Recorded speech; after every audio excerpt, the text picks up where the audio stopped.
নমস্কার, আমি মিলন স্যার, পাল একাডেমি সেন্টারে তোমাদের সকলকে জানাই স্বাগত। আজকে ক্লাস 7 এর অঙ্ক বইয়ের যদি তোমরা কষে দেখি 6.2 অথবা পেজ নাম্বার 95 বার করো, তাহলে 95 নাম্বার পেজে তোমাদের 4 দাগের আজকে 4, 5, 6 এই তিনটে অঙ্ক আমি লিখে রেখেছি। আজকের এই ক্লাসটিতে এই তিনটে অঙ্ক কিভাবে করতে হবে এই নিয়ে সম্পূর্ণ বিস্তারিত আলোচনা করব। যদিও তোমাদের 4 দাগের করতে বলেছে যে বিয়োগ, এর আগে আমি তোমাদের 4 দাগের 1 থেকে 3 পর্যন্ত তিনটে অঙ্ক একটা ক্লাসে আপলোড করেছি, এই বিয়োগ অঙ্কের পার্ট। যারা এখনো পর্যন্ত দেখনি তারা পার্ট 1 এর ক্লাসটা একটু দেখবা। আর আজকে এই ক্লাসটি শুরু করার পূর্বে তোমাদের কাছে আমার ছোট্ট একটু রিকোয়েস্ট, যারা আমার চ্যানেলে নতুন দেখছো, এখনো পর্যন্ত চ্যানেলটিকে সাবস্ক্রাইব করোনি, তারা অবশ্যই চ্যানেলটিকে সাবস্ক্রাইব করে পাশে থাকা বেল আইকনটিকে একটু প্রেস করে রাখবে। এবং যারা আমার ফেসবুক প্রোফাইল থেকে ক্লাসগুলি দেখছো, এখনো পর্যন্ত প্রোফাইলটিকে ফলো করনি, তারা অবশ্যই প্রোফাইলটিকে ফলো করে একটু পাশে থাকবে। এবং সর্বশেষে যদি ক্লাসটি ভালো লেগে থাকে তাহলে অবশ্যই একটা লাইক করতে কেউ ভুলবে না। তাহলে চলো আর সময় নষ্ট করবো না, আমরা সরাসরি এবার চলে আসি 4 দাগের 4 নাম্বার যে অঙ্কটি, সেই অঙ্কটি দেখো কি করতে বলেছে। যেহেতু বিয়োগ, এই পদ থেকে এই পদ আমাদের বিয়োগ করতে বলেছে। ওকে, দেখো তাহলে এই পদ প্রথম পদ থেকে আমাদের সেকেন্ড পদ বিয়োগ যেহেতু করতে বলেছে, আমরা এইভাবে লিখতে পারি। এইভাবে তাহলে আমরা লিখতে পারি কি আছে, -9a square plus 3a plus 2। এই পদ থেকে আমাদের মাইনাস করতে বলেছে পরের পদ 5a square plus 2a minus 1। ওকে, মাইনাস করতে বলেছে জন্য আমরা মিডিলে মাইনাস চিহ্ন দিয়ে রেখেছি। ওকে, এইবার এই ব্র্যাকেটে যা আছে তাই বসে যাবে, কারণ ব্র্যাকেটের আগে তো আমাদের কোনো সংজ্ঞা নেই যে আমরা গুণ করব। ওকে, খালি প্লাস আছে, চিহ্ন শুধু প্লাস আছে। এবার প্লাস দিয়ে যদি আমরা গুণ করি, যা আছে তাই থাকবে, কোনো চিহ্ন পরিবর্তনই হবে না। তাহলে -9a square plus 3a plus 2। ওকে, এবার মাইনাস দিয়ে এটা গুণ করতে হবে এই ব্র্যাকেটে। তোমাদের আমি পার্ট 1 এর ক্লাসে বলেছি, তার আগের আরেকটি ক্লাসে বলেছি, যদি ব্র্যাকেটের সামনে মাইনাস থাকে এবং মাইনাস দিয়ে যদি কোনো ব্র্যাকেটের ভিতরে গুণ করতে হয়, তাহলে ব্র্যাকেট ওঠানোর সময় সবসময় মনে রাখতে হবে ব্র্যাকেটের মধ্যে যে চিহ্ন ছিল তার বিপরীত চিহ্ন হয়ে যায় মাইনাস থাকলে। ওকে, তাহলে এখানে কিছু নাই মানে প্লাস, কিছু নাই মানে প্লাস। তাহলে এই প্লাস আর মাইনাস যদি গুণ করি তাহলে -5a স্কয়ার, আবার এই প্লাস মাইনাস যদি গুণ করি মাইনাস হবে 2a, আবার মাইনাস মাইনাস গুণ করো +1। এইবার খেয়াল করো, দেখো ব্র্যাকেটের মধ্যে যে চিহ্ন ছিল তার বিপরীত চিহ্ন হয়ে গেছে না, এখানে ছিল প্লাস হয়ে গেছে মাইনাস, এটা ছিল মাইনাস, এটা হয়ে গেল প্লাস। যদি এইভাবে গুণটা না করতে, তাহলে মনে রাখবে যে সামনে মাইনাস থাকলে ব্র্যাকেটে যা আছে তার বিপরীত চিহ্ন হয়ে যাবে।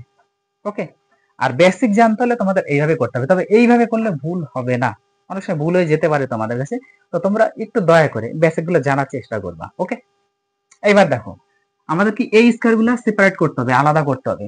দেখো এই স্কয়ার কতগুলো আছে, এখানে মাইনাসের আছে 9টা, এখানে আছে মাইনাসের 5টা, তাহলে দুটোর পাশেই মাইনাস, তাহলে আমরা মাইনাস চিহ্নটা দিয়ে দিই। 9 আর 5 যোগ করে দাও, এবার 9 আর 5 14, 14টা স্কয়ার হয়ে গেল। এবার এ দেখো কতগুলি আছে, এখানে প্লাসের আছে 3টা, এখানে মাইনাসের আছে 2টো, তাহলে প্লাসেরটা বড়, তাহলে প্লাস চিহ্ন অবশ্যই বসবে। এবার 3টা থেকে যদি দুটো চলে যায় কত হয়, একটা। 3টা থেকে যদি দুটো চলে যায় তাহলে একটা এ থাকে। এবার আমাদের এক দেওয়ার দরকার নেই, শুধু এ দিয়ে দাও, শুধু এ। ওকে, এবার সংখ্যা দেখো কি আছে, সংখ্যা হচ্ছে আমাদের প্লাসের 2 প্লাসের 1, তাহলে যোগ করলে +10, দুটোর পাশেই প্লাস, এই জন্য 2 আর 1 10। ক্লিয়ার? এবার আসি আমরা 2 নাম্বার মানে 5 নাম্বারটা। কি বলেছে, x থেকে এই পদটা বাদ, তাহলে x থেকে আমরা বাদ দেব কোনটা, -2x square plus 3y square, একদম সোজা। তাহলে x আছে x থাকবেই, x আছে x থাকবেই। এবারে যে মাইনাস যেহেতু আছে, ব্র্যাকেটে যা আছে তার বিপরীত চিহ্ন করে দাও, তাহলে মাইনাস মাইনাস হয়ে গেল প্লাস, এটা 2x স্কয়ার, এটা হয়ে যাবে -3y স্কয়ার। এটাই অ্যান্সার, কারণ x যুক্ত পদ একটাই আছে, x স্কয়ার যুক্ত পদ এখানে দুটো আছে, আর y স্কয়ার যুক্ত পদ -10। দেখো বোঝা গেল, এখান থেকে কিচ্ছু যোগ বিয়োগ আর যাবে না, এটাই অ্যান্সার। আজকে লাস্ট প্রশ্ন দেখো কি বলেছে, এইটা থেকে এইটা বিয়োগ করতে হবে। দেখো 3x স্কয়ার প্লাস 5xy থেকে আমাদের বিয়োগ করতে হবে 2x square plus xy plus 3y square, আমাদের বিয়োগ করতে হবে। ওকে, তাহলে প্রথম ব্র্যাকেটে যা আছে এটা তো আমাদের বসেই যাবে, বসে গেল 3x square plus 5xy। Minus চিহ্ন আছে সবগুলো বিপরীত চিহ্ন করে দাও, তাহলে -2x square xy -3y square এবার কি করে বিপরীত চিহ্ন হয় সেটা তো আমি বলেছি, কারণ এখানে কিছু নেই, মানে প্লাস, প্লাস মাইনাস গুণ করো মাইনাস, প্লাস মাইনাস গুণ করো মাইনাস, প্লাস মাইনাস গুণ করো মাইনাস। ওকে, এই কারণে বিপরীত চিহ্ন হয়।